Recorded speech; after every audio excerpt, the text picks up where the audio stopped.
Bueno. mm,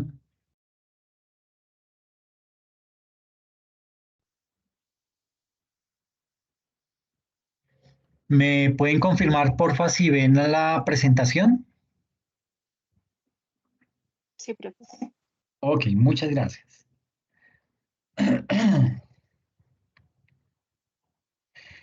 Bueno, eh, básicamente en la noche de hoy vamos a hablar acerca de el tema que he denominado riesgos. Digamos que es bien importante. ¿Por qué? Porque hoy en día se habla de una auditoría basada en riesgos. Entonces, lo primero que se hace es evaluar cuáles son los riesgos que rodean a la organización y con base en eso se plantean los procesos de auditoría. Entonces, por eso, lo primero que debemos hacer es saber qué es un riesgo. Entonces, digamos que ninguna empresa, y cuando digo ninguna empresa, no importa su tamaño, eh, no importa si es una sociedad anónima, si es una limitada, si es una SAS, no importa su conformación de socios, no importa nada, ninguna empresa está exenta de que pueda sufrir riesgos tanto internos como externos. ¿Ok?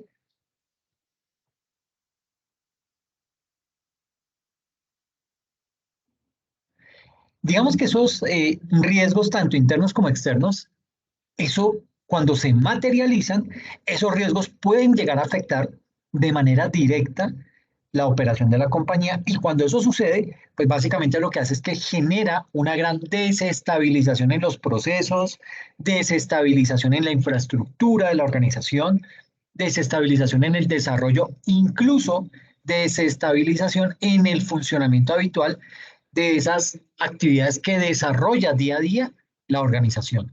Por eso es que es importante entender que todo este tema de riesgos siempre van a estar presentes, y es por eso por lo que se deben identificar esos riesgos y debemos contar con un plan. ¿Para qué? Para prevenir esos riesgos, para que cada uno de esos riesgos los podamos llegar a evitar, o lo que se dice hoy en día es que los podamos gestionar. ¿Ok? Y que en el caso en que de pronto la gestión no nos dé, porque es que usted puede gestionar un riesgo, pero hay riesgos con los que uno tiene que vivir. Usted un riesgo lo puede gestionar y lo puede transferir, ¿sí? Hay riesgos que se pueden eliminar, pero hay riesgos que definitivamente usted no los puede ni transferir, ni eliminar, ni mitigar, sino que usted tiene que acostumbrarse a vivir con ellos. Por ejemplo, los riesgos naturales, ¿sí? Un terremoto, ¿cómo lo controla? No hay cómo medirlo. Puede que lo mitigue con un seguro, ¿sí? Puede que existan planes o temas de construcciones sí, que eviten que los sismos pues, le puedan hacer tanto daño, etcétera, etcétera, pero básicamente nos toca vivir con ese tipo de riesgos, que es lo que se conoce como esos riesgos inherentes. ¿Qué es un riesgo inherente? Por ejemplo, un taxista. El taxista tiene su carro y un riesgo propio de su profesión es que se estrelle, ¿sí? Eso hace parte de su quehacer. ¿Por qué hace parte de su quehacer? Porque al transitar no solamente depende de que él tenga pericia al momento de manejar, sino que se debe contar con que los que lo rodean también tengan pericia para no irlo a estrellar a él.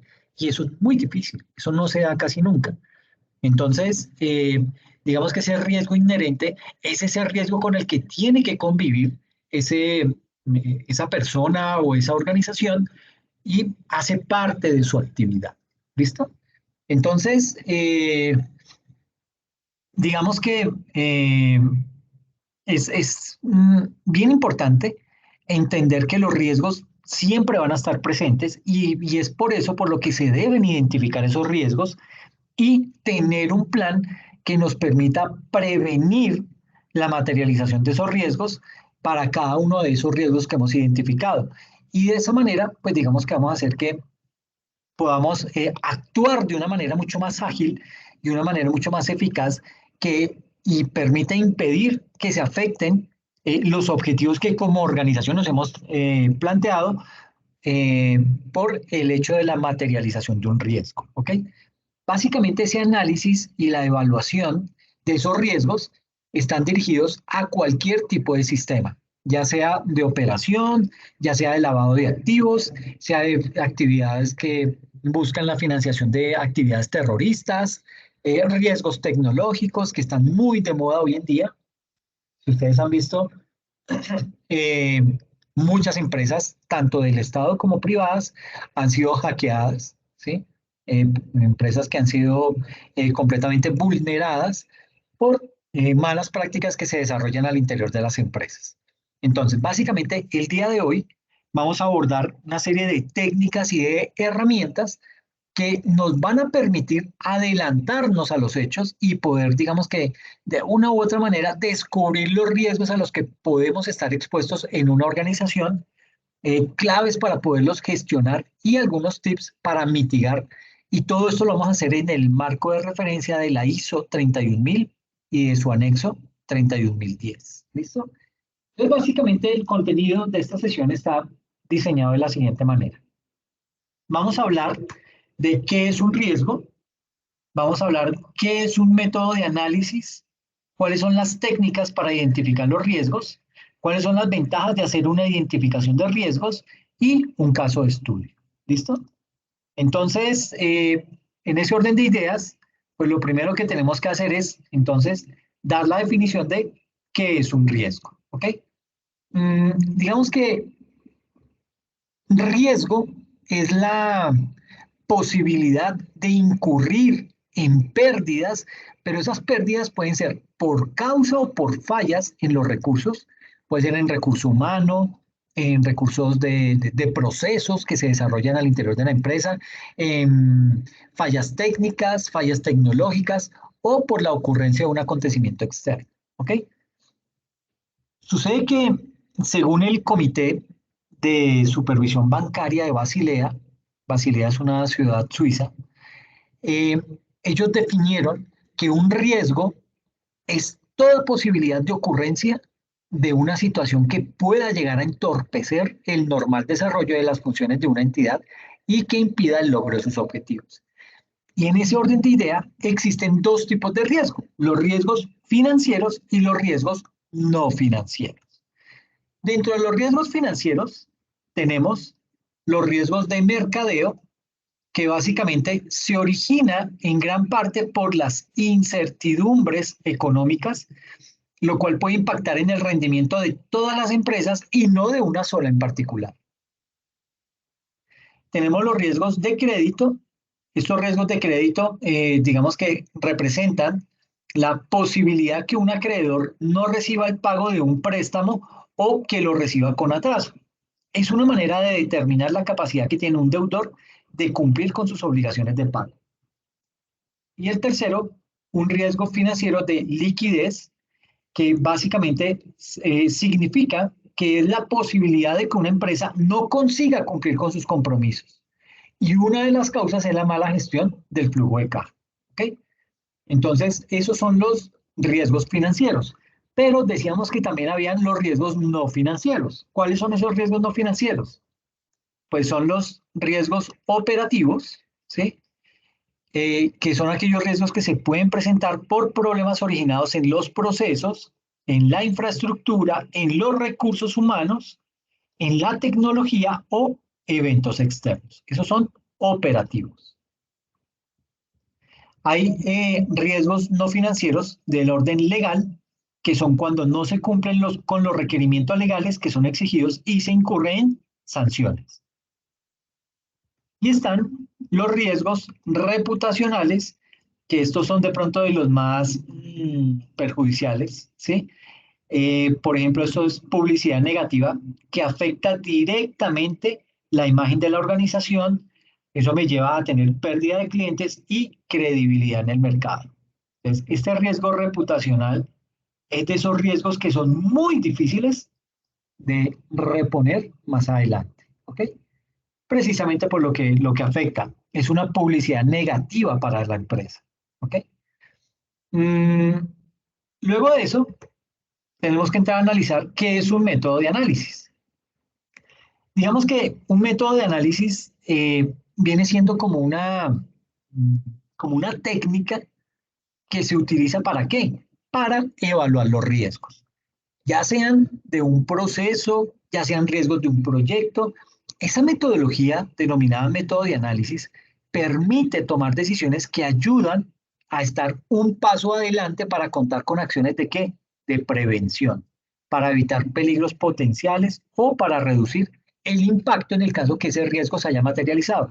Que si se materializa el riesgo de un sismo, pues que yo tenga planes de contingencia, que tenga, qué sé yo, sistemas contra incendio, que tenga cómo apagar, bajar la corriente, que pueda evacuar a todos los funcionarios, etcétera, etcétera. Entonces, tratar de reducir el impacto por la materialización de un riesgo en particular.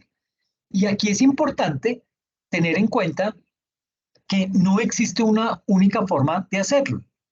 Digamos que hay una serie de metodologías que se han implementado, como la ISO 31000. Esto es una norma, un estándar o un marco de referencia que lo que hace es que nos da ciertas herramientas o ciertos parámetros para poder gestionar los riesgos dentro de las organizaciones. Entonces, lo que cada organización debe realizar es básicamente revisar cada una de las técnicas y entender cuál es la que más se ajusta a las necesidades internas dependiendo el esquema que está planteado, cuáles son los posibles riesgos que se pueden presentar y el organigrama que está establecido. Sucede que todos estos métodos, digamos que son ajustables, son una serie de métodos que se pueden parametrizar y al mismo tiempo se pueden usar diferentes técnicas para la identificación de los riesgos. La forma ideal de poder realizar una gestión adecuada de riesgos es primero seleccionar y combinar las mejores técnicas para gestionar los riesgos y eso se hace teniendo en cuenta el tipo de negocio o el tipo de proyecto. Por eso es que a la hora de escoger hay que tener en cuenta que algunas de esas herramientas son más idóneas para, digamos que, evaluar las causas de un problema, mientras que otras son más adecuadas para valorar las consecuencias. ¿Ok? Entonces, básicamente aquí, ¿qué hace la ISO 31000? Pues básicamente tiene, eh, estamos en una organización, ¿sí? Lo primero que tenemos que hacer es establecer el contexto y dentro de ese establecimiento de ese contexto tenemos que evaluar los riesgos. En esa evaluación de riesgos, ¿qué hacemos? Primero, los identificamos. ¿Cuáles son los posibles riesgos que podemos, que pueden estar afectando nuestra organización? Eh, Riesgos de fraude, riesgos de ataques cibernéticos, riesgos de plagio, en fin. Uno lo que hace primero es identificar esos riesgos y ya vemos una serie de técnicas que nos permiten identificar esos riesgos. Luego que yo los he identificado, los analizo. ¿Qué significa analizarlos? Yo digamos que les doy una estratificación. Catalogo cuáles son los riesgos más importantes. ¿Cómo los catalogo? Digamos que para un riesgo es igual a la probabilidad de ocurrencia de, de, un, de una situación de riesgo por el impacto. Entonces, uno comienza a medir, uno dice, bueno, riesgo de incendio, ok, ¿cuál es la probabilidad de que ocurra? Uy, no, es bajita, esa probabilidad no, eso casi no ocurre porque aquí digamos que tenemos eh, transformadores, la empresa cuando nos vamos a ir bajamos todos los tacos, no, la probabilidad de ocurrencia es mínima, ok, entonces lo calificamos entre 1 y 5. Entonces, esa probabilidad de ocurrencia la dejamos en 1 porque es muy difícil que ocurra. Pero, ¿qué pasa si hay un incendio? Sea porque de pronto a alguien se le cayó, qué sé yo, se le generó un corto y eso generó un incendio en la empresa. Pues el impacto va a ser muy fuerte, ¿ok? Entonces también lo mido de 1 a 5. Entonces digo, no, la probabilidad de ocurrencia es 1, pero el impacto, o sea, donde se llega a dar el incendio, el impacto es muy alto, es 5, o sea, puede acabar con la empresa, entonces 5. ¿Y qué hace uno? Multiplica 5 por 1, 5. Esa es la evaluación que yo le hice a ese riesgo. Lo califiqué con 5. Pero puede que surja otro error, otro riesgo, un riesgo de ataque cibernético. en donde uno diga, uy, hijo de pucha, ¿cuál es la posibilidad de que ocurran? No, la posibilidad es muy alta, porque es que, imagine, aquí no tenemos un administrador de red, los servidores están ahí abiertos, nadie le hace seguimiento, eh, existen muchas vulnerabilidades, entonces la posibilidad de que ocurra es muy alta, es de 5. ¿Y qué pasa si se materializa, si nos llegan a hacer un ciberataque? Uy, pues imagínense, nos capturan toda la información, no podemos tener acceso a la información. Si no tenemos acceso a la información o a la base de datos, no podemos vender. Sin ventas no hay ingresos, sin ingresos no hay cómo pagar a los empleados. No, el impacto es de 5 también. Entonces, cuando yo multiplico 5 por 5 me da 25. Entonces, el riesgo de ataque cibernético es mucho más importante que el riesgo de incendio. ¿Ok? ¿Por qué? Porque donde ocurra tiene un impacto muchísimo más fuerte en caso que se materialice ese riesgo. Es más o menos de esa forma como se hace ese análisis de riesgos. Dentro del material que está publicado en Brightspace, hay un video que habla acerca de la matriz de riesgos. Entonces, para que por favor lo vean y tengan un poquito más de conocimiento frente a este tema de riesgos. ¿Listo? Entonces, uno lo primero que hace es identificar los riesgos, luego los analizo. Dentro de ese análisis lo que hago es categorizarlos, empezar a identificar qué tanto impacto puede llegar a tener la materialización de ese riesgo al interior de la organización. Y luego que los he analizado, los empiezo a evaluar. ¿Ok? Entonces, ¿qué me puede llegar? ¿Qué, qué tanto daño me puede llegar a hacer la materialización de ese riesgo cibernético? No, pues imagínense, se me apropian de las cuentas, se me apropian de las redes sociales, se me apropian de la información de los clientes. O sea, es gravísimo. Entonces, con esa evaluación, usted empieza a mirar qué tan importante o qué tan eh, poco relevante termina llegar a ser un riesgo al interior de la organización. Y básicamente con estos 3 ítems, identificar los riesgos, analizar los riesgos y evaluar los riesgos, lo que yo estoy haciendo es tratar los riesgos o lo que se conoce como gestionar los riesgos. ¿Ok? Eso es básicamente lo que estoy haciendo. Con esa, digamos que con esto, cuando yo ya los he identificado, esto se vuelve algo cíclico. Yo empiezo a socializarlos al interior de la organización, a contarle a todos los funcionarios, oigan, existen estos riesgos que hemos identificado al interior de la organización. Si esto ocurre, yo los empiezo a capacitar. Yo le digo, mire, si hay un riesgo de incendio, pues salga corriendo como loco, grite, forme pánico. No, pues eso no va a pasar. No le voy a explicar eso. Yo le empiezo a decir, mire, aquí hay un extintor, lo más importante es que usted apague las tomas eléctricas o lo más importante es que se concentre en el fuego más amplio y luego salga, una vez haya desocupado ese extintor, salga de la empresa y busque un sitio seguro mientras llegan los bomberos, etcétera, etcétera. Entonces, yo comienzo a socializar, a comunicar y a consultar con toda la organización cuáles son los riesgos más latentes, cómo los podemos gestionar entre todos, cómo los vamos a evaluar y cuál va a ser el tratamiento que le vamos a hacer a esos riesgos que hemos identificado. Y después de eso viene el seguimiento y la revisión, que es volver a mirar si esos riesgos que yo ya había identificado el año pasado siguen siendo los mismos, ¿sí? ¿Será que existe un riesgo reputacional? No, pues ya a estas alturas ya no, ya ese riesgo no existe porque lo logramos mitigar, porque no tenemos competencia, por la razón que sea, porque estamos vendiendo es en el exterior, la razón que sea. Entonces ya usted tiene que estarle haciendo mantenimiento a esos riesgos, puede que elimine unos, como puede que le hayan surgido otro tipo de riesgos y vuelve a hacer toda la tarea. Esto es todo un ciclo, ¿ok? Eso es básicamente lo que hace ese proceso de gestión de riesgos según la norma ISO 31000. ¿Preguntas hasta ahí?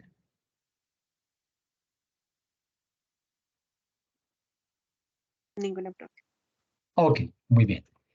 Bueno, entonces, ¿cuáles son las técnicas que existen para identificar los riesgos? Entonces, la primera de ellas es la famosa lluvia de ideas. Entonces, digamos que vamos a presentar varias herramientas que tienen o que se caracterizan por tener un enfoque preventivo y estas metodologías o estas herramientas ¿Qué es lo que van a hacer? Nos van a ayudar durante el proceso de reconocimiento y de identificación de los riesgos dentro de la organización. ¿Para qué? Para poder poner en marcha las acciones correspondientes que nos lleven a evitar que se materialicen esos riesgos. Entonces, la primera técnica es la lluvia de ideas.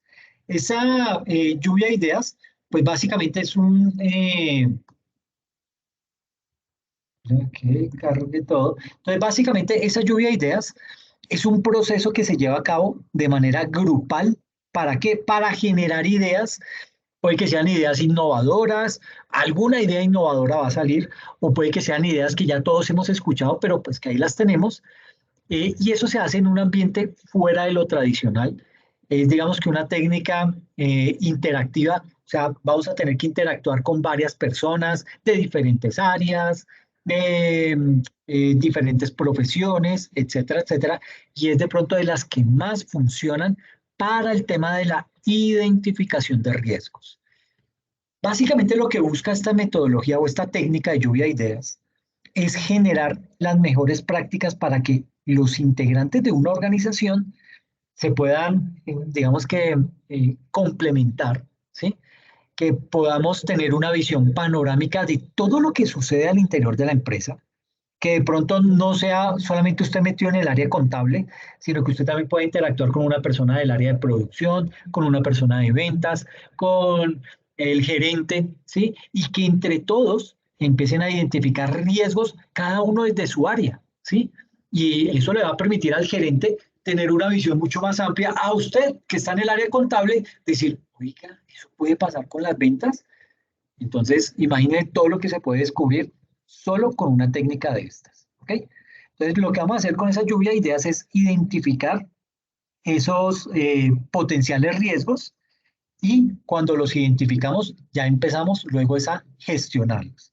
Entonces, básicamente, las reglas que se debe seguir en esta metodología son las siguientes. Mm, Suspender el juicio es lo primero que hay que hacer. ¿Qué significa ese suspender el juicio? Dejar a un lado la crítica. Si solo se va a limitar a juzgar y a quejarse, va a ser muy complicado llegar a un acuerdo que traiga beneficios para la organización. Hay que hacerlo de una manera muy objetiva.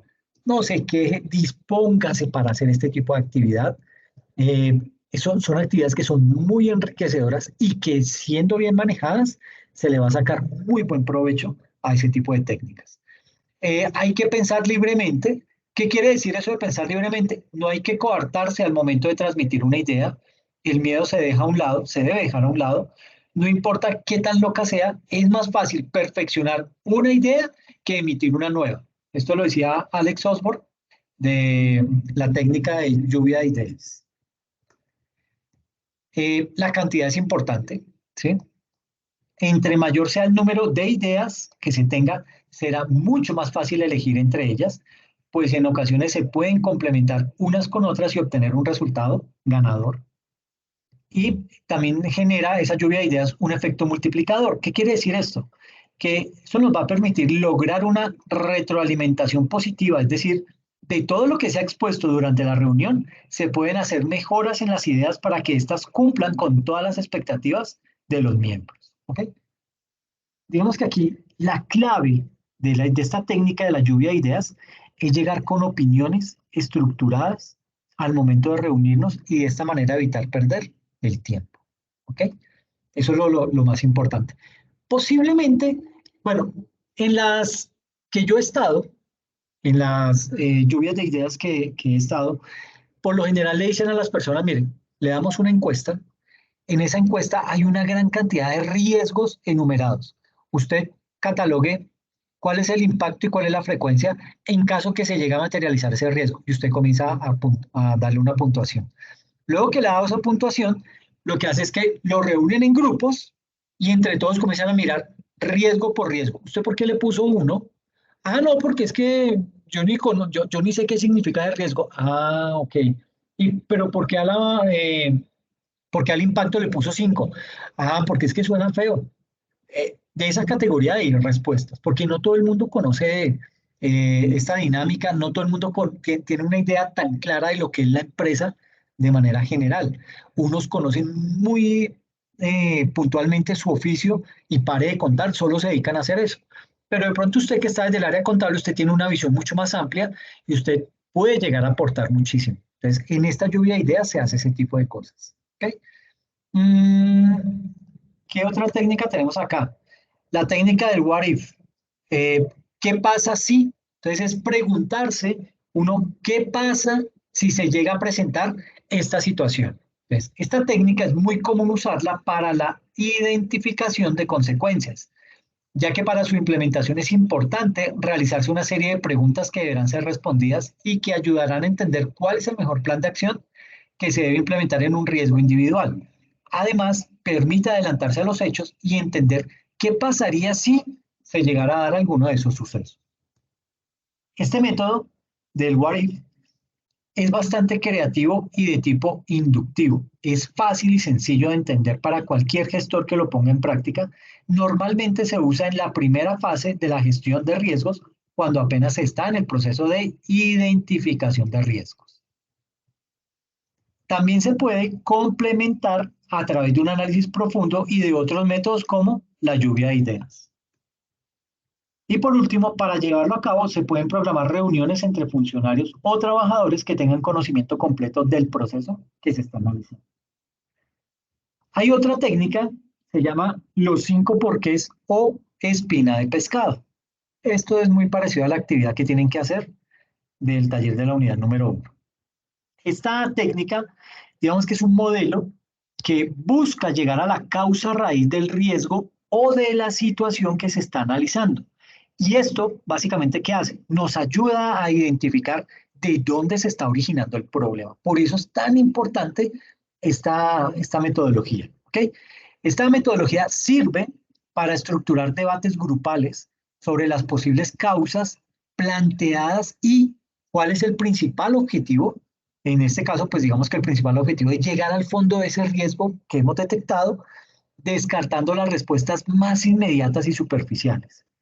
Este proceso de los 5 porqués o de espina de pescado eh, se debe poner en práctica de la siguiente manera. Hay que primero plantear cuál es el problema. Ya cuando usted ha identificado el problema, usted comienza a hacerse preguntas. ¿Qué tipo de preguntas? ¿Por qué sucede eso? ¿Qué hizo o cuál fue el disparador que hizo que ese tipo de situación se presentara o se generara? ¿Cuál es la raíz del riesgo? Entre muchas otras preguntas.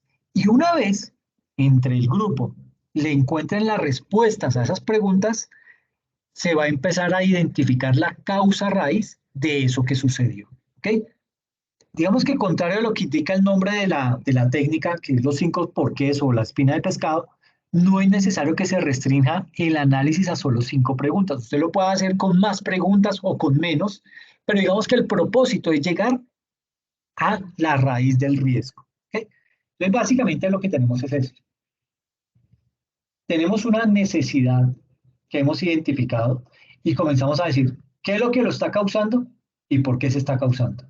Con cada una de esas situaciones que hemos identificado, nos preguntamos por qué se causa y cuál es la causa que lo origina. ¿Ok? Y de esa manera se va llegando a formar esa espina de pescado. Vuelvo y les digo, se realiza más o menos 5, digamos que la técnica se llama los 5 porqués, pero no necesariamente significa que tenga que llegar a tener como mínimo 5 o como máximo 5, ¿no? Puede ser 3, puede ser 8, sí, eso no tiene ningún inconveniente. Lo importante es que esta técnica nos va a permitir llegar a la raíz que está originando ese riesgo. Por eso es importante, ¿ok? Mm, por ejemplo, tenemos un problema, dice, los clientes se quejan sobre por qué las entregas no se hacen a tiempo. Entonces comenzamos a preguntarnos, ¿por qué no se están haciendo a tiempo las entregas? Ah, porque la mercancía está retenida en bodega. Miércoles, ¿cómo así? ¿Y por qué la mercancía está retenida en bodega? Porque los camiones están tardando en salir. ¿Y por qué carajos están tardando en salir los camiones? Porque el trabajador está demorado. ¿Qué? ¿Por qué el trabajador está demorado tanto? Porque una sola persona tiene que cargar muchos camiones al mismo tiempo. Ah, mire que ahí empezamos a determinar. Ay, me falta gente. Miércoles, estoy creciendo como empresa. pero a la par que voy creciendo, yo necesito contratar más personal porque estoy quedándole mal a mis clientes. La última pregunta, ¿por qué un trabajador tiene que cargar todos los camiones? Porque le faltan ayudantes en bodega. Entonces, mira hasta dónde llegamos. Tenemos una entrega que no se está haciendo a tiempo y la conclusión o la raíz a la que llegamos, lo que está originando ese problema es que hay una sola persona que es la que se está encargando de cargar todos los camiones. Eso no tiene ningún sentido, ¿sí? Entonces, lo primero que tenemos que hacer es atacar ese problema, mirar cómo contratamos más personal, cómo los capacitamos y cómo hacemos que la dinámica de nuestra organización vuelva otra vez a tomar el rumbo. Al hacer este ejercicio, nos permitirá conocer cuál es la raíz del problema y qué es lo que lo está generando, qué es lo que está generando la desestabilización dentro del proceso. Además, abre la puerta para que se cree un manual o un plan de acción para mitigar o atacar directamente el riesgo. ¿Ok? La otra técnica se denomina análisis de escenario. En esta técnica, digamos que cuando se tiene el problema y ya está identificado, alrededor de ese problema, digamos que se pueden plantear diferentes escenarios y se pueden plantear también diferentes puntos de vista. ¿Para qué se crean esos diferentes escenarios o para qué surgen esos diferentes puntos de vista? Para poder adelantarse a las situaciones que se puede llegar a presentar en el futuro, considerando lo que es la posibilidad y la probabilidad de que se dé la materialización de ese riesgo.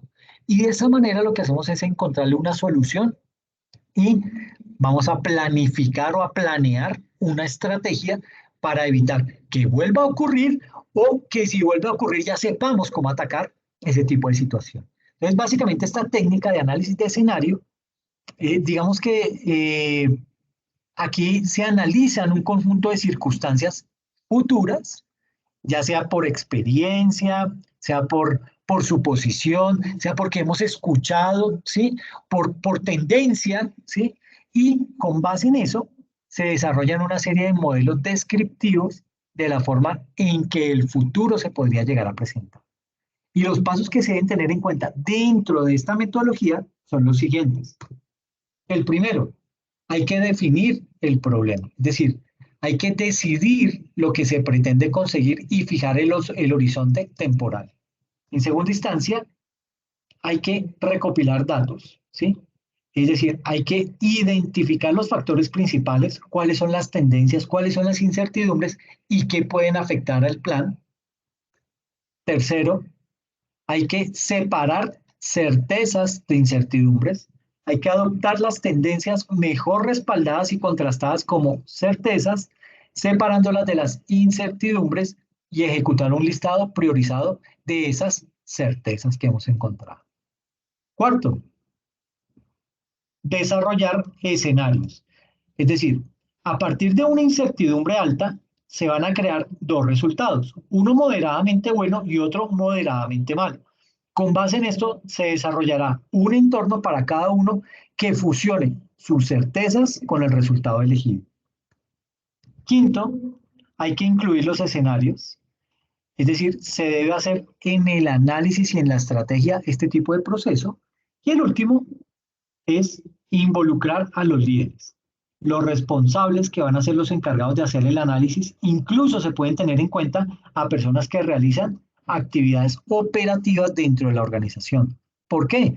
Porque ellos también desde su óptica se dan cuenta de otro tipo de riesgos, se dan cuenta, tienen otra percepción diferente a lo que ve el dueño del proceso, a lo que ve el gerente, a lo que ve el subgerente, etcétera, etcétera. La quinta técnica se llama análisis preliminar del riesgo. ¿Ok?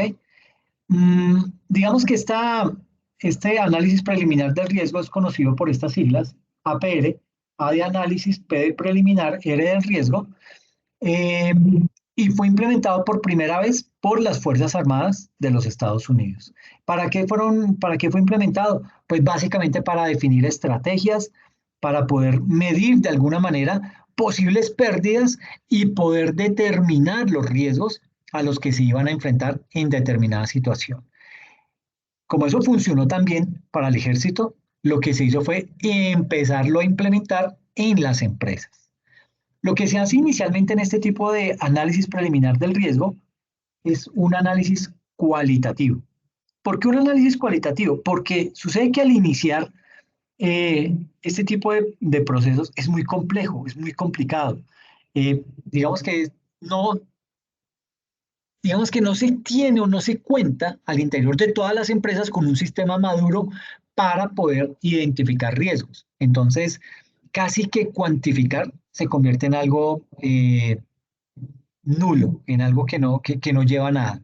Entonces, básicamente, la principal característica de esta metodología, de este análisis preliminar del riesgo, es que es un instrumento de ayuda para revelar aquellos aspectos que en algunas ocasiones pasan desapercibidos dentro de los sistemas y se utiliza mucho en la gestión de seguridad y salud en el trabajo. El primer paso de este análisis preliminar del riesgo es identificar todas las actividades que forman parte de un proyecto o de un proceso, intentando dentro de eso reconocer los posibles problemas que se pueden llegar a enfrentar en cada fase. Con estos datos, lo que se hace es que se llena una tabla como la que tenemos aquí en la diapositiva, una tabla se llama una tabla de registro. En una de las columnas se describen los riesgos, ¿sí?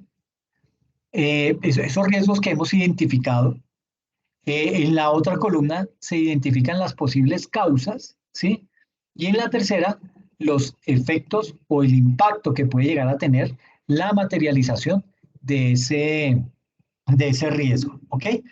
Y esto se combina con estos campos de probabilidad y de impacto, ¿ok? Aquí está cualitativamente, se coloca como calificación bajo, medio, alto, pero usted puede colocarle 1, 2, 3, 4, 5 a la probabilidad y al impacto 1, 2, 3, 4, 5 y eso le va a dar un dato numérico y es mucho más fácil de gestionarlo o de identificar cuál es el riesgo potencial en ese tipo de situaciones. ¿Ok? Entonces, esto me va a dar un resultado, aquí se llama prioridad y puede ser A, B o C. ¿Ok? Entonces, aquí pues habrá que definir qué pasa si el riesgo genera un impacto alto y una probabilidad media. Entonces, se cataloga como A. ¿Qué significa que es A? Es un riesgo alto, es un riesgo que hay que empezar a gestionar lo antes posible. ¿Ok? Básicamente, entonces, como les digo, se define el riesgo. Lo primero es entonces definir planes de acción que no cumplan con las estrategias definidas para el centro comercial. ¿Cuál es la causa? Falta de conocimientos y mal manejo de los entornos. ¿Y cuál es el efecto? Que no se cumplen los objetivos definidos y por lo tanto no se logra la gestión necesaria para el desarrollo del centro comercial. ¿Cuál es su probabilidad? Media y su impacto es bastante alto. El otro, ¿cuál es el riesgo? Incumplir con los objetivos y metas estratégicas. ¿Cuál es la causa? Que no se hace el seguimiento a los proyectos de forma periódica. Y el efecto, que no se cumplen los objetivos definidos y por tanto no se logra la gestión necesaria para el desarrollo del centro comercial. ¿Cuál es su probabilidad? Baja, pero su impacto es alto. Entonces es un riesgo bajo. ¿Ok? Y así sucesivamente. Este es el video. Ay, espérame. ¿Ahí escuchan? Sí. Sí, profe. Gracias. Bien. Gracias, Jessica. Bien, entonces, lo primero que debemos conocer es que ISO Tools se puede acceder desde cualquier navegador. Bien. Ay, espérenme. Les voy a compartir acá la URL del video para que lo puedan ver con más calma. ¿Listo? Es un video que dura Se encuentra en una dirección. 24 minutos, pero les explica con total claridad esta metodología. Esta es la metodología que más se utiliza para identificar, para evaluar y para poder gestionar los riesgos. Por eso es importante esto, ¿ok? Entonces, para que lo tengan presente y lo puedan ver. Bien. La otra técnica se denomina árbol de decisión. El árbol de decisión, digamos que es un mapa, ¿sí? Es un gran mapa que se hace de posibles resultados de una serie de decisiones relacionadas, ¿ok? Lo que significa esta metodología es que se parte de una situación que se podría o una situación que se está dando y desde ahí se empiezan a revisar las posibles consecuencias que se pueden llegar a presentar. Este tipo de metodología, ¿qué hace? Digamos que nos da la posibilidad de que el gestor o las personas que están involucradas comparen posibles acciones entre sí según puede ser según sus costos, según sus probabilidades, según sus beneficios.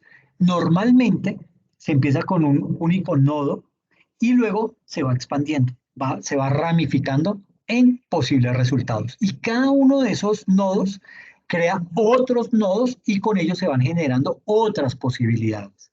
Entonces, para comenzar la estructura de un árbol de decisión, es bien importante saber que se cuenta con una simbología y digamos que aquí en esta tabla lo mostramos. Entonces tenemos el cuadro. El cuadrado significa un nodo de decisión y me indica que hay una decisión que se debe tomar. El círculo es un nodo de probabilidad, me muestra varios resultados inciertos. Las dos líneas me muestran una ramificación de alternativas. Cada línea de ramificación indica un posible resultado y estas rayas paralelas, digamos que me muestran lo que es la alternativa rechazada. Me muestra una alternativa o un resultado que no se debe tener en cuenta. Y así más o menos se va mostrando lo que es un árbol de decisión, ¿ok? Se tiene una decisión, me va generando un nodo, este nodo parte con dos decisiones, cada decisión tiene diferentes nodos y así sucesivamente va creciendo.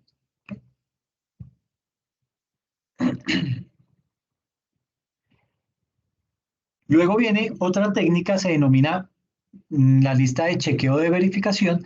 Esta técnica se utiliza más que todo con el ánimo de poder confirmar que las medidas preventivas de los procesos de análisis y de riesgo están siendo adoptadas al interior de la organización. Esta metodología, digamos que consiste en hacer una lista con todos los riesgos que se han identificado y con sus respectivas recomendaciones de prevención y a su vez, digamos que busca también agregar un ítem que permita tener mucha más información sobre las tareas que ya fueron hechas y qué tareas están pendientes por realizar. Esta metodología se usa comúnmente eh, más que todo por lo que es fácil, ¿sí? Es fácil de realizar, es fácil de implementar y está dirigido a cualquier actividad o cualquier proceso. Y ayuda a la toma de decisiones y ayuda también a analizar la localización de defectos y poder verificar las causas de los posibles problemas. Entonces, digamos, aquí tenemos una pregunta, ¿componentes usados? Entonces, ¿los componentes usados son correctos? Sí, no, no aplica. De pronto la persona aquí puede tener una calificación de 1 a 5 o puede ser abierta la pregunta, etcétera, etcétera. ¿Listo? Viene luego lo que son las entrevistas estructuradas. Estas entrevistas, digamos que se puede cambiar el nombre, puede que no sea una entrevista estructurada, sino una entrevista preparada. ¿Okay? Entonces, básicamente, esta técnica, digamos que se toma a los entrevistados de forma individual y se les hace una serie de preguntas que ya han sido previamente preparadas por el entrevistador. Digamos que esas preguntas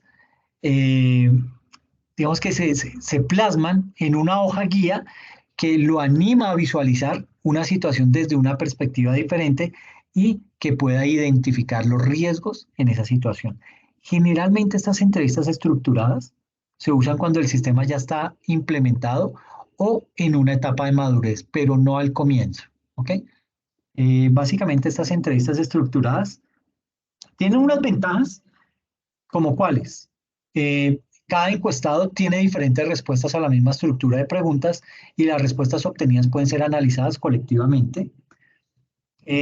Pueden utilizarse para ponerse en contacto con una gran muestra de la población objetivo. El procedimiento de entrevista se facilita gracias a la estandarización que ofrece una entrevista estructurada.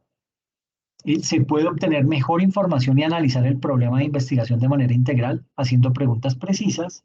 Y en quinto lugar, dado que la estructura de la entrevista es fija, A menudo se generan resultados fiables y se ejecuta rápidamente. Y por último, el investigador puede entender claramente el margen de error en caso que el encuestado no esté interesado en proporcionar la información correcta. Pero también tiene unas desventajas. ¿Desventajas como cuáles?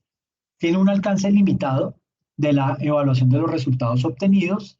La exactitud de la información prevalece sobre el detalle de la información. Los encuestados están obligados a seleccionar entre las opciones de respuestas proporcionadas.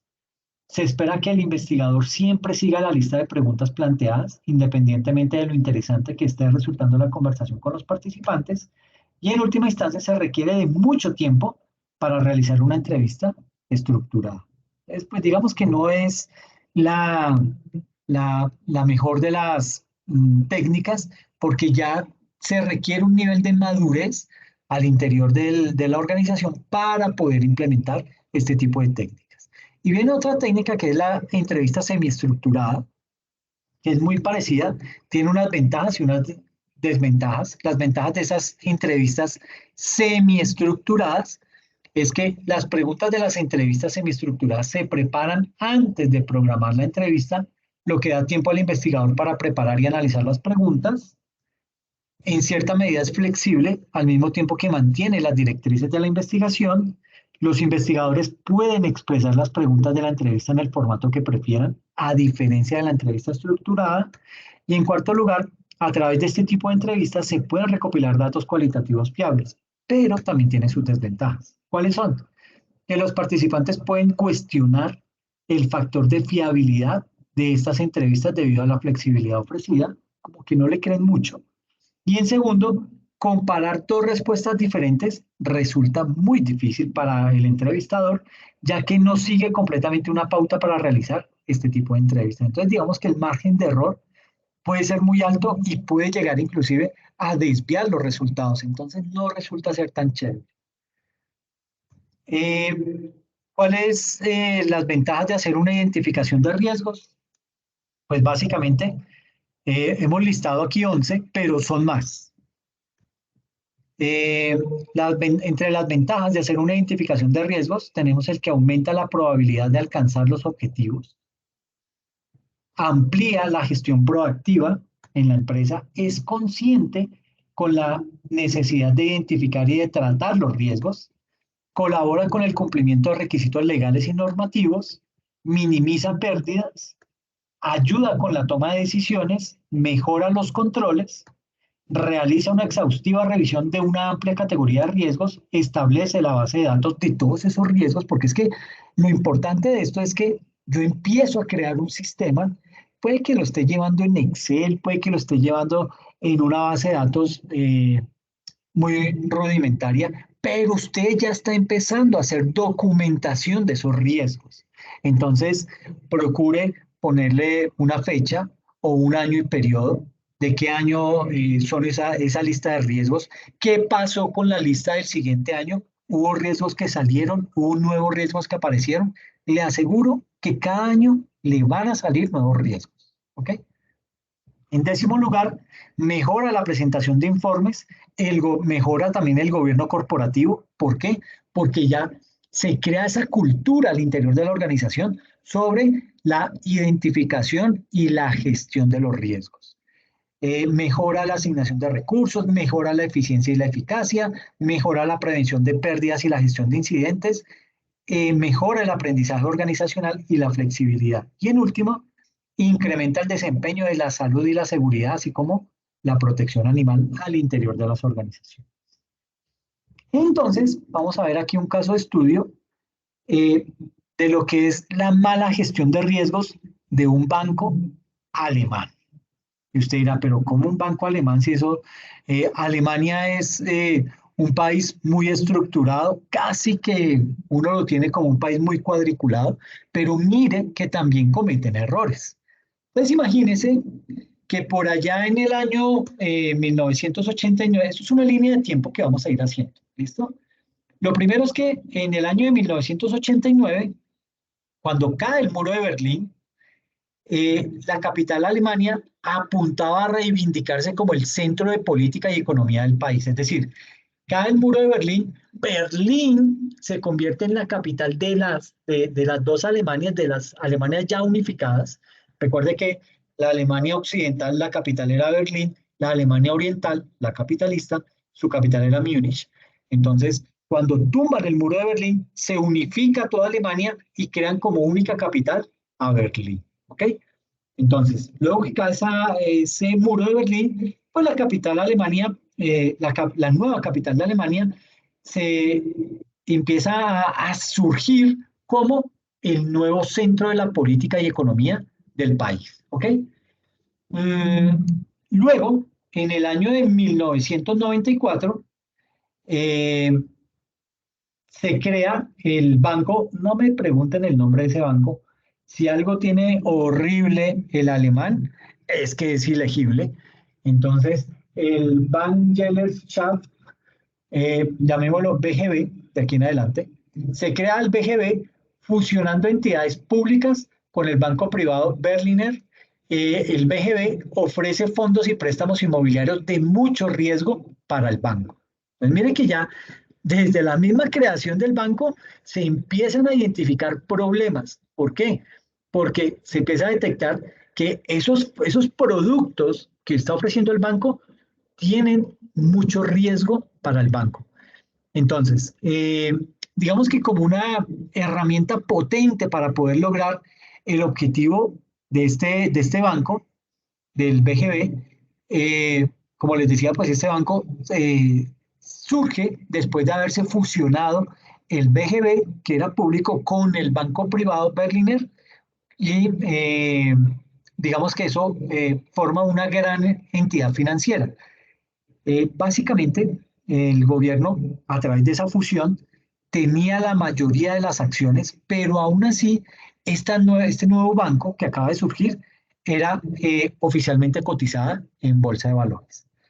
Fue hasta finales del año 2000 que esta estructura híbrida entre un banco público, el BGB, con el banco privado, el Berliner, esta estructura híbrida se veía como una propuesta innovadora para el futuro del sistema bancario público alemán. Y dijeron, pues si este banco funciona, pues sigamos haciendo fusiones de ese estilo. Nos fusionamos la banca privada con la pública y ahí podemos sacar un gana-gana para ambas partes. Pero ¿qué pasó? Este tipo de estructuras dejaba al banco vulnerable a conflictos de intereses y sobre todo lo hacía propenso a controles muy débiles, ¿sí? Controles muy débiles que más tarde, digamos que le terminaron pasando factura a ese nuevo banco, ¿ok? Por allá en la década de los 90, Berlín era el lugar con más potencial de construcción en Europa. ¿Por qué? Porque como era la Alemania que estaba en poder de Rusia, era la Alemania socialista, era una Alemania, una ciudad eh, destruida, no tenía buenas vías de comunicación, no era tan bonita, pero tenía una característica muy importante que todavía la mantiene y es que es una ciudad llena de arte. Entonces llama mucho la atención. Y cuando los de Alemania Oriental empiezan a conocer lo bonito que tenía Berlín, comienzan a decirle, ok, vamos a hacer que esta ciudad florezca, vamos a empezar a invertir en infraestructura arquitectónica, hacer puentes, hacer vías, edificios, etcétera, etcétera, y comienza todo un auge alrededor de esa ciudad. ¿Ok? Hay que tener en cuenta que hoy en día Berlín, digamos que la Alemania Oriental, la antigua Alemania Oriental, creó un subsidio para, valga la redundancia, subsidiar a Berlín, a toda la población de Berlín. Entonces, los más ricos de Alemania subsidian a los más pobres de Berlín, pero eso todavía se sigue manteniendo. Entonces, digamos que por allá en la década de los 90, pues Berlín tenía esa característica, era una ciudad que tenía mucho potencial de construcción en Europa, debido a que a la oportunidad que generaba la restauración de la ciudad, que había sido fuertemente golpeada por la Segunda Guerra Mundial y que pues Rusia no había invertido en ella para volverla a hacer florecer. Y digamos que atraídos por esa posibilidad de crecimiento rápido en Berlín, todos los subsidiarios del BGB prepararon una serie de fondos inmobiliarios para que sus clientes más ricos invirtieran en el boom de propiedades en Berlín. Y además, como parte de un trato controversial, se les ofreció a esos inversionistas garantías financieras contra una parte del riesgo inherente. ¿Ok? Y aparte, como si fuera poco, más tarde a esos inversionistas se le ofrecieron oportunidades similares a un público un poco más abierto. Entonces, con un rango de productos de retorno atractivo y con garantías muy generosas, porque como era parte del banco era público, ese BGB se convirtió rápidamente en uno de los líderes del mercado de inversión inmobiliaria en toda Alemania. Ahora bien, este BGB lograba esto, logró ese posicionamiento y ese crecimiento acelerado, haciendo que, asumiendo riesgos de bienes raíces que no habían sido medidos o que no habían sido manejados adecuadamente. Y además, digamos que un poco el BGB, cegado por esa oportunidad inmediata de invertir en Berlín, el banco concentró todo su portafolio en el sector de propiedades y cometió un grave error y fue que no diversificó los riesgos. O sea, todos los huevos los puso en una misma canasta. Luego, por allá en 1997, tras una serie de señales alarmantes, un nuevo gerente, este señor Wolfgang Rupp, fue asignado para buscar aliviar la organización del banco y mejorar la manera en que se reportaban los riesgos. Sin embargo, este señor Rupp no logró descubrir el alcance completo de los riesgos a los que se estaba exponiendo el banco y por ende no pudo implementar los cambios que realmente se necesitaba para evitar caer en una situación catastrófica para el banco. Luego, por allá en 1999, aparece la burbuja inmobiliaria que revienta en Berlín y en zonas cercanas. ¿Ok? ¿Qué es una burbuja inmobiliaria? Pues básicamente cuando comienzan a venderse tantos bienes raíces que comienza a subirse el precio y la gente sigue comprando ese tipo de bienes. ¿Por qué? Porque lo ven como una inversión, lo ven como algo atractivo y dicen, no, esa es la inversión, yo tengo que meterme en eso. Y entre más personas compren más tierras, más edificios, más apartamentos, eso lo que hace es que sube el valor de esos bienes y se va formando esa burbuja inmobiliaria. En el año 2000 empieza a haber una preocupación sobre las potenciales pérdidas del portafolio inmobiliario del BGB, pero pocos realmente calculan la inmensa magnitud del problema. O sea, se dieron cuenta que había un problema, pero no sé si ustedes han visto la propaganda de Seguros Bolívar, que va una señora manejando una camioneta y le comienza a sonar un daño mecánico. Por allá, pa, pa, pa, pa, pa. Y ella lo único que hace es que le sube el volumen al radio para no escuchar ese ruido. Eso pasó con el banco. Sabía que estaba metido en esos problemas, sabía que había muchos riesgos ahí, pero decidió hacerse el loco y siguió con su operación como si nada hubiera pasado. Luego, en febrero del 2001, digamos que la prensa aumenta los rumores sobre los billones de euros en pérdidas del BGB. Miren, esto fue en 1994, ya en el 2001 tenía todo ese tipo de problemas de pérdidas ya, digamos que apenas a 7 años de nacimiento del banco. Entonces, para esa época, para principios del año 2001, digamos que las sospechas de crisis ya eran bastante fuertes. El problema se hizo evidente cuando el BGB pospuso su junta de accionistas y admitió no poder completar todos sus informes de cuentas del año 2000 debido a las continuas investigaciones y las continuas incertidumbres sobre el riesgo de sus portafolios en propiedades. Luego, en marzo de 2001, el banco pospone su reunión de accionistas e informe de fin de año, revelando su estado de crisis absoluta. En el mismo año, pero en mayo del 2001, el Senado de Berlín garantiza su respaldo al banco por miedo a que éste sea clausurado por las entidades reguladoras, que es básicamente lo que casi siempre pasa cuando un banco entra en quiebra. Y es que sale el gobierno asustado a meterle dinero a ese banco para que esa crisis no se vaya a contagiar a los otros bancos. ¿Ok? Luego, en septiembre de 2001, Berlín le inyecta 1.75 billones de euros en capital nuevo al BGB para asegurar su futuro. Entonces, lo que les digo, lo rescatan, le inyectan gran cantidad de dinero y de esta manera calman esa crisis en el sector financiero.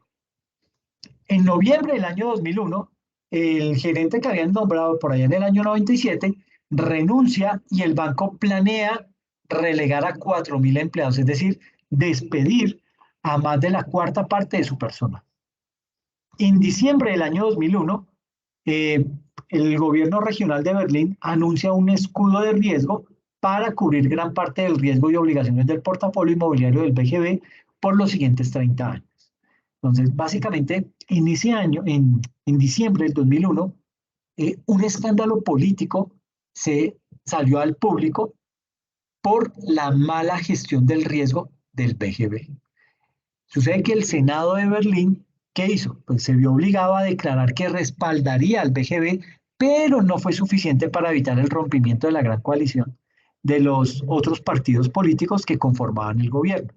Finalmente, el BGB reportó sus números oficiales del año 2000, imagínense un año después, hasta el 2001, lo hizo en julio del año 2001, revelando pérdidas de 1.65 billones de euros y guardando otros 2 billones como provisión para pérdidas del portafolio de propiedades.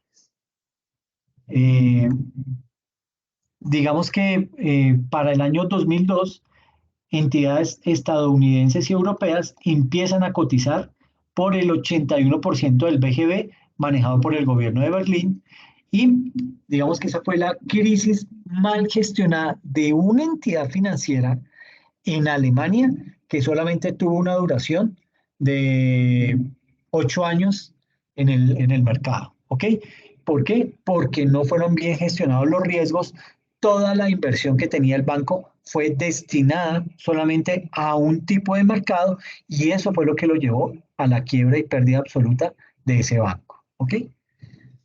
Esto era lo que les quería comentar acerca de lo que es el tema de los riesgos, pero quiero aprovechar también para hablarles de otra temática que es esta parte, este componente de las normas internacionales de auditoría. No me voy a demorar mucho en esto, es simplemente como para dejar el tema resuelto, porque en la siguiente sesión ya entramos directamente a desarrollar todo un proceso de auditoría financiera en una organización. Entonces, quiero dejar este contenido cubierto para que de esta manera, pues digamos que tengamos toda la información y podamos abordar tranquilamente el desarrollo del caso práctico. ¿Listo? Entonces, esta presentación se denomina Generalidades de las Normas Internacionales de Auditoría. Básicamente, aquí vamos a trabajar lo siguiente, ¿qué son las NIA? Una reseña histórica de las normas internacionales de auditoría, cuál es la estructura de las normas internacionales de auditoría y cuál es el listado de las normas internacionales de auditoría vigentes a hoy. ¿Ok?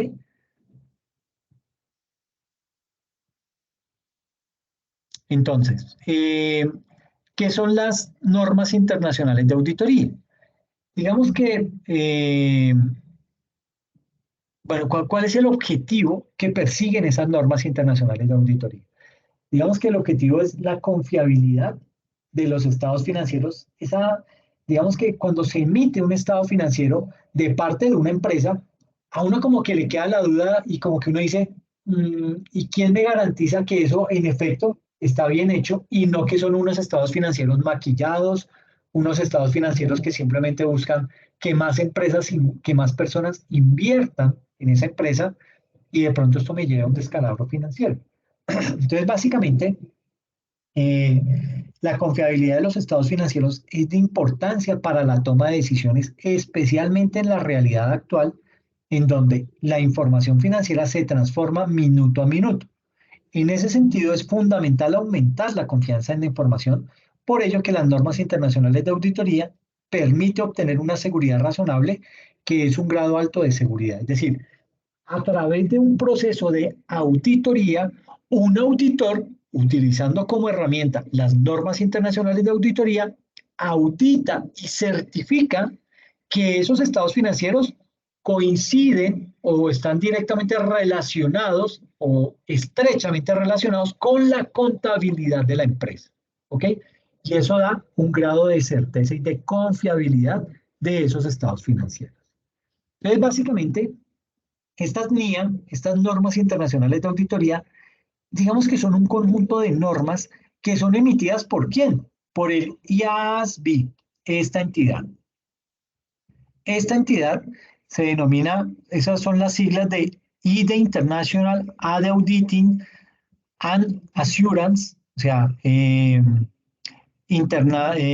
bueno, lo voy a traducir literalmente, Internacional, Auditoría y Aseguramiento, Standards Board. Entonces, básicamente lo que significa es que estos son un, un marco de referencia de estándares internacionales de auditoría y aseguramiento de la información.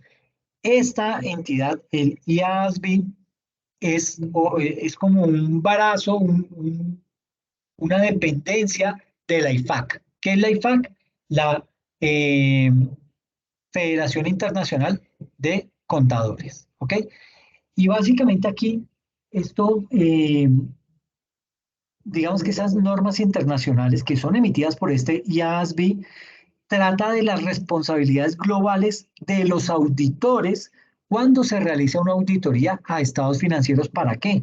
Para poder emitir un dictamen, o bueno, un informe en donde se garantice su existencia, su integridad, su valoración bajo el objetivo de aumentar el grado de confianza de esos estados financieros. Ese es el propósito que persigue estas normas internacionales de auditoría. Ahora bien, sucede que el Consejo de Normas Internacionales de Auditoría y Aseguramiento, este IASB, ese IASB es un organismo que se encarga de mejorar la calidad y la uniformidad de las actividades en todo el mundo. Esto no es de Colombia, esto no es solamente de Estados Unidos, es de todo el mundo. ¿Ok? Ese IASB es ese organismo que se encarga de mejorar la calidad y la uniformidad de las actividades en todo el mundo y fortalecer la confianza pública en la profesión de auditoría y aseguramiento de la información a nivel mundial. Para poder llevar a cabo eso, este organismo, el IASB, emite unas normas a nivel internacional aplicables en materias de auditoría, de control de calidad, de revisión y de aseguramiento de la información, además de otros servicios que están relacionados con esos temas de auditoría. Desde su conformación, sus objetivos principales, desde la que se fue conformado este IASB, los objetivos principales están concentrados en dos áreas. ¿Cuáles son esas dos áreas? Básicamente, en el objetivo y el alcance de la auditoría de los estados financieros y en segunda instancia, en generar unas guías generales de auditoría. Eso es lo que busca esta entidad, el IASB, ¿ok? El International Auditing and Assurance Standards Board, ¿ok? Digamos que el IASB fue creado por allá en marzo de 1978. Sin embargo, el nombre bajo el cual se constituyó ese organismo fue el Comité de Prácticas Internacionales de Auditoría, el famoso IAPSI. ¿Ok? Así fue como nació. Y eso fue en 1978. Luego, en 1991, las guías emitidas por esta organización, por el IAPSI, se volvieron a elaborar conociéndose a partir de esa fecha como las normas internacionales de auditoría. Es decir, estas mismas normas que creó el IAPSI en 1978 se volvieron a reescribir, pero ya no le llamaban las normas del IAPSI, sino las normas internacionales de auditoría. Así fue como se llamaba, ¿ok? O ISA por sus siglas en inglés. Luego, en el año 2002, se decide reconstruir el IAPSI cambiando su nombre a Consejo de Normas Internacionales de Auditoría y Aseguramiento, el famoso IASB, ¿ok? Nombre que hasta hoy todavía está vigente. Luego, por allá en el año 2003, el IFAC, que es el órgano que supervisa al IASB, o sea, el IFAC es el jefe del IASB, ese IFAC aprobó una serie de reformas para seguir fortaleciendo sus procesos de emisión de normas, incluido el mencionado IASB, ¿a fin de qué? De que puedan actuar de manera eficaz para el beneficio del interés público. Ustedes saben que en esa época de finales de los 90 fue cuando se dio todo el boom de las empresas de tecnología, la burbuja tecnológica, en donde muchas empresas, por el simple hecho de tener una página web, se disparó su valor de acciones y eso hizo que muchas personas incautas, sin conocimiento, invirtieran en esas empresas y esto pues llevó a que muchas de ellas quebraran rápidamente. Y luego, por allá en el año 2009, en diciembre 15 del año 2009, se realizó el proyecto llamado Proyecto Claridad, y ese proyecto Claridad consistió en un ajuste y en una revisión de las normas, de esas normas internacionales de auditoría, con el único objetivo de que de poder lograr un mayor entendimiento. Hicieron también un ajuste a las estructuras de esas normas internacionales de auditoría y facilitaron la adaptación en diferentes países del mundo. Ese proyecto Claridad incluyó 36 normas de auditoría clarificadas y también incluyó una norma de calidad, ¿ok? Esas normas están separadas por grupos o por secciones y permiten un mayor entendimiento de la normatividad completa. Es por eso que el auditor, es importante que ese auditor realice una auditoría independiente con un mayor grado de confianza de la información financiera, apoyándose 100% en las normas internacionales de auditores. ¿Ok? En definitiva, digamos que esas NIA o esas normas internacionales de auditoría que son emitidas por la IFAC a través del IASB son un conjunto único de estándares que se aplican a las auditorías para todas las organizaciones y tienen como componente básico eh, examinar o hacerle una auditoría profunda a esa arquitectura financiera de las empresas y de las organizaciones. ¿Okay? Básicamente esos estándares o esas normas internacionales de auditoría ayudan a crear un lenguaje de auditoría común para poder fortalecer a todas las organizaciones centrado en promover la calidad de la auditoría y las habilidades de los auditores para poder trabajar en diferentes tipos de entidades, en empresas que cotizan en bolsa, en empresas privadas, en grandes empresas, en pequeñas empresas, en empresas públicas, etcétera, etcétera. Entonces, básicamente, ¿cómo es la estructura de las normas internacionales de auditoría? Digamos que las normas internacionales tienen 5 elementos esenciales en su estructura. Esos 5 elementos se dividen y se explican de la siguiente manera. Entonces, tienen una introducción, ¿sí? Digamos que en la introducción de esas normas internacionales de auditoría se incluye lo que es el propósito de la norma, cuál es el alcance y cuál es el tema de esa norma internacional de auditoría. También dentro de esa introducción va la responsabilidad del auditor y el contexto en el que se establecen esas normas internacionales de auditoría. Tiene un objetivo. Ese objetivo, digamos que cada norma internacional de auditoría consiste en una declaración clara sobre el objetivo del auditor en el área de auditoría que va a empezar a desarrollar. Tiene también unas definiciones.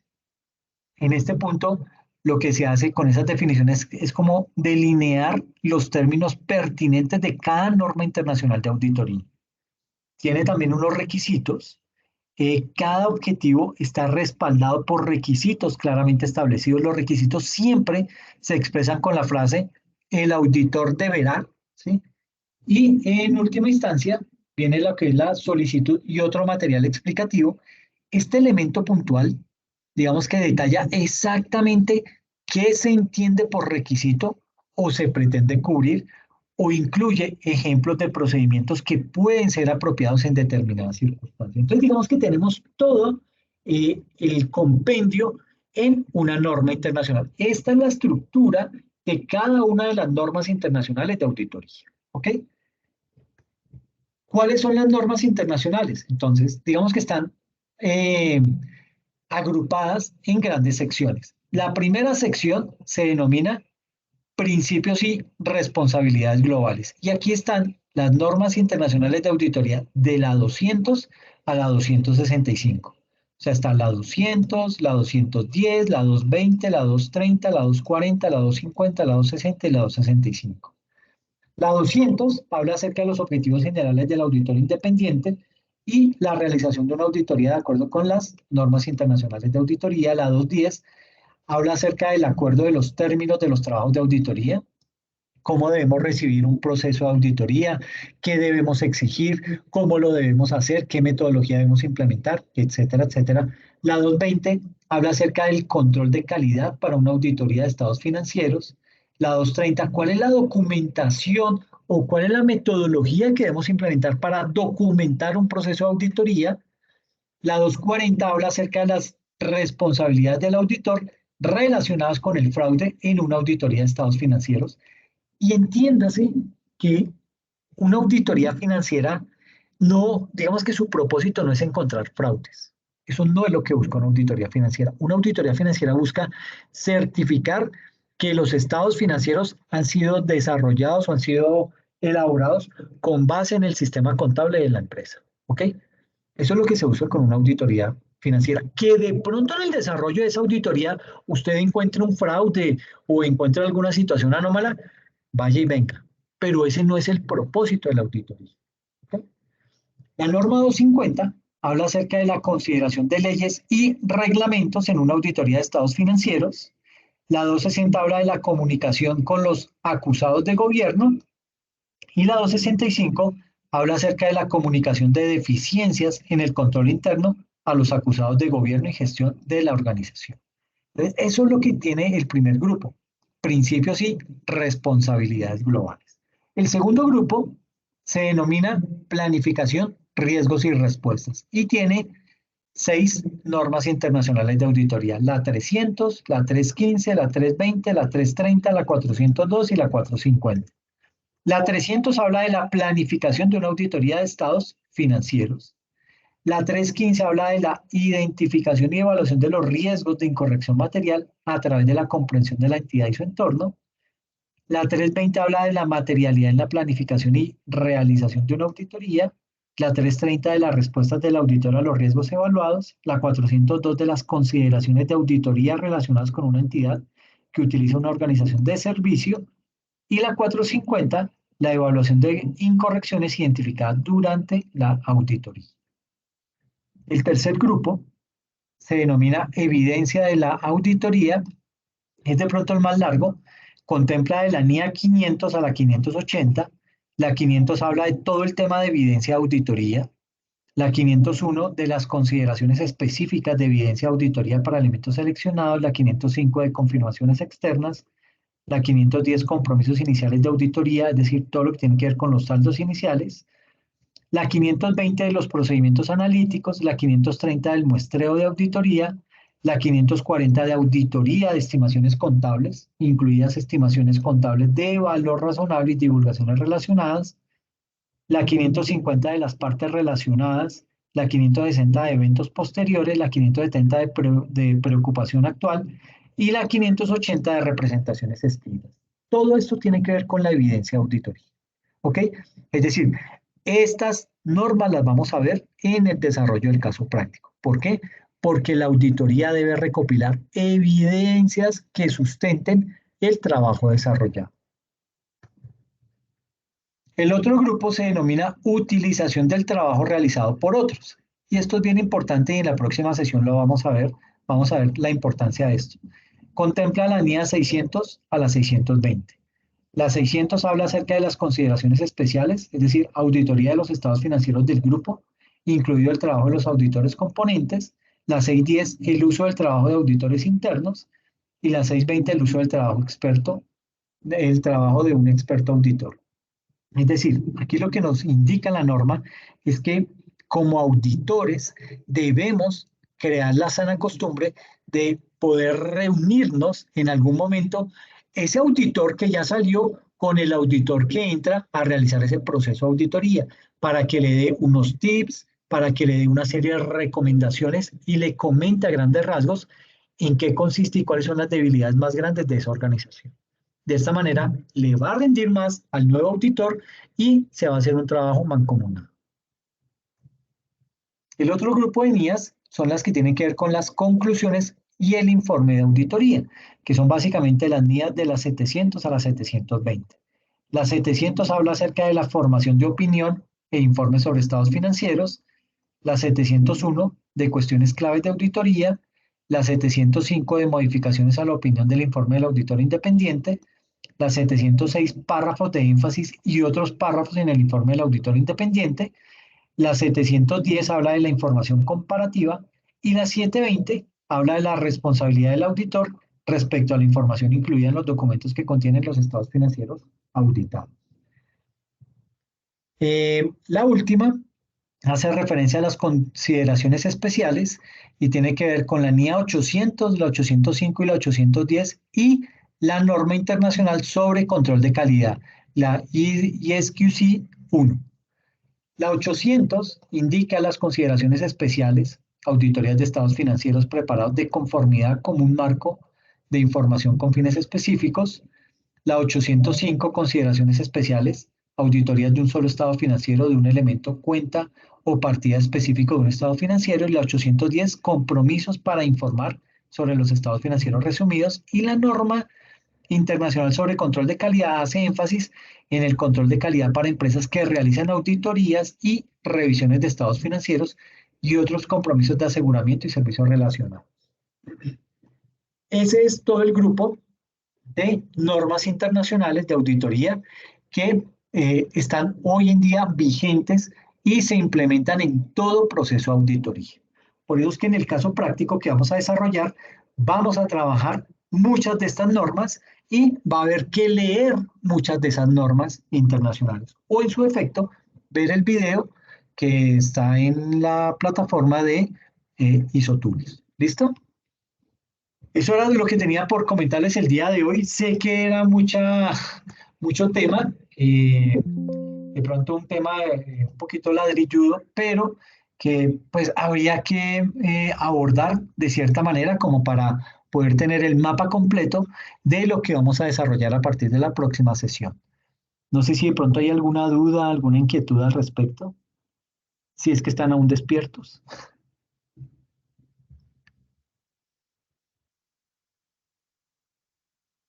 No, profe, por mi parte no. Pues hay que leer y ya.